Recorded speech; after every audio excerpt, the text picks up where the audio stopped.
Hi students, நம்ம இந்த வீடியோவில் மேக்ஸ் ஃபன் அப்படின்னு எழுதியிருக்கேன். நான் சில டைம் காம்படிட்டிவ் எக்ஸாமில் பார்த்தீங்கன்னா இதெல்லாம் என்ன கொஸ்டின், இதுக்கெல்லாம் என்ன ஃபார்முலா அப்ளை பண்ணி ஆன்சர் பண்ணுறது அப்படின்னே தெரியாது. அந்த மாதிரி சில கொஸ்டின்ஸ் இருக்கும். இந்த மாதிரி ஃபுல்லாக வேரியபிள் இல்லை இந்த மாதிரி சம்மந்தமே இல்லாமல் பவரில் வேரியபிள் கொடுத்துட்டு கொஸ்டின் கேட்டிருப்பாங்க. அது ஆக்சுவலாக அது ரொம்ப சிம்பிள். இதை எப்படி யோசிக்கிறதுன்னு பார்க்கலாம்.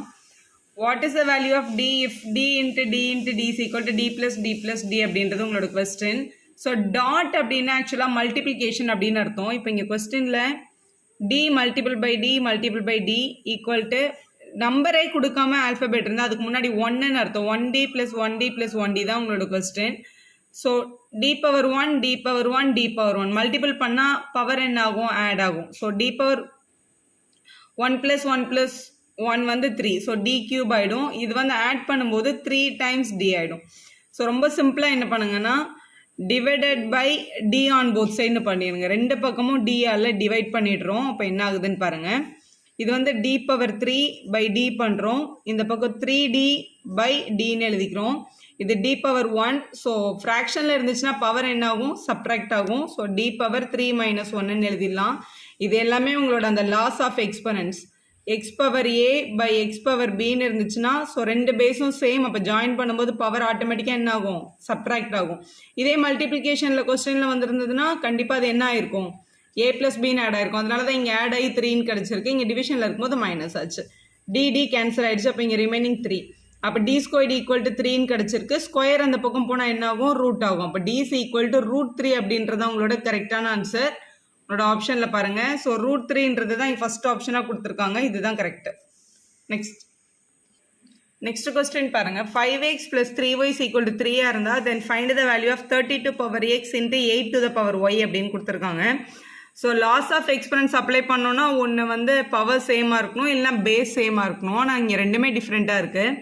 ஸோ முதல்ல இந்த ரெண்டு பவரையும் சேம் பண்ணுறதுக்கு என்ன பண்ணுறது அப்படின்னு தான் யோசிக்கணும். நம்ம 32 power x multiple by 8 power y தான் நம்மளோட கொஸ்டின். நடுவில் டாட்னா மல்டிபிகேஷன் அர்த்தம். ஸோ ஃபஸ்ட்டு இதை ரஃப் காலமில் இதை வந்து இதோட ஃபேக்டர்ஸாக ஸ்ப்ளிட் பண்ணுங்கள். ஸோ 32ன்றது 2 டேபிளில் 16 டைம்ஸ் வரும். 2 டேபிளில் 8 டைம்ஸ் 16 கிடைக்கும். 2 டேபிளில் 4 டைம் 2 டேபிளில் 2 டைம்ஸ். அப்படி 8 வந்து 2 டேபிளில் 4 டைம் 2 டேபிளில் 2 டைம்ஸ். ஸோ 32க்குள்ளே 1 2 3 4 5 டைம்ஸ் 2 இருக்குது. அப்போ நான் 32 வந்து 2 to the power 5ன்னு எழுதிக்கலாம். வெளியில் ஒரு எக்ஸ் இருக்குது ஆல்ரெடி. 8ன்றத 8க்குள்ளே 3 டைம்ஸ் 2 இருக்குது. அப்போ இதை வந்து நம்ம 2 பவர் 3ன்னு எழுதிக்கலாம். இங்கே பவரில் ஒரு ஒய் இருக்குது. எப்போவுமே ஒரே ஒரு பேஸுக்கு 2 பவர் கொடுத்துருந்தாங்கன்னா அந்த பவர் வந்து என்ன ஆகும்னா மல்டிபிள் ஆகும். அதுதான் நம்மளோட ரூல், நம்மளோட எக்ஸ்பனன்ஸோட ரூல் தான். அது கூட x to the power a the whole power பின்னு கொடுத்துருந்தாங்கன்னா எக்ஸ் பவர் ஏ இன்ட்டு பின்னு மாற்றுவாங்க அதை. ஸோ இந்த ரூல் படி இது வந்து என்ன ஆகிடும்னா 2 power 5 × x 5x multiple by 2 power 3 × y 3y. So மறுபடியும் இது ஃபஸ்ட்டு ரூலில் வருது பாருங்களேன். பேஸ் ஒரே மாதிரி இருக்குது, பவர் டிஃப்ரெண்ட்டாக இருக்குது, மல்டிபிள் இருக்குது. X power a into X power B multiple இருந்தால் பவர் ஆட்டோமேட்டிக்காக என்ன ஆகும், ஆட் ஆகும். ஸோ இந்த ரூல் இங்கே அப்ளை பண்ணால் 2 to the power 5x + 3y அப்படின்னு கிடைக்குது. இந்த 5x + 3yயோட வேல்யூ தான் உங்கள் கொஸ்டினில் கொடுத்துருக்காங்க 3ன்னு சொல்லிட்டு. அப்போ இதை 2 பவர் 3ன்னு எழுதிடலாம். 2 பவர் 3 அப்படின்னா 2 × 2 × 2ன்னு அர்த்தம். ஸோ அதோட ஆன்சர் கண்டிப்பாக 8 தான். அப்போ 8ன்ற செகண்ட் ஆப்ஷன் தான் உங்களோட கரெக்டான ஆப்ஷன். ஸோ பி ஆப்ஷன் தான் நீங்கள் செலக்ட் பண்ணணும். வீடியோ யூஸ்ஃபுல்லாக இருந்தால் ஒரு லைக் போடுங்க, உங்கள் ஃப்ரெண்ட்ஸ்க்கும் ஷேர் பண்ணுங்கள். Subscriber channel for more videos.